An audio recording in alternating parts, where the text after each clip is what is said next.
ja Indrek on ära pandud puuri. Läks liiga vägivaldseks. Oleme jõudnud ka lennukisse.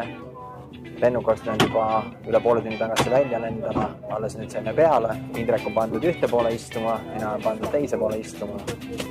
Ja hakkame vaikselt võtma Beijangi poole suunda.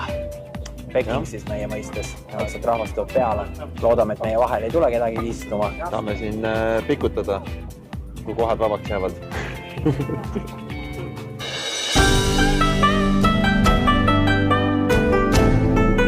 Natuke tähelepanu ka, ta ikkagi tahab, et teda natukene kiidetakse, siis me kiidame teda, see oli Indrek, kes need sinna alla pani, aga plaan oli minu või? Plaan oli sinu. Ja, aga kiidame tegijat. See on meie operaator, nalja hakkab saama.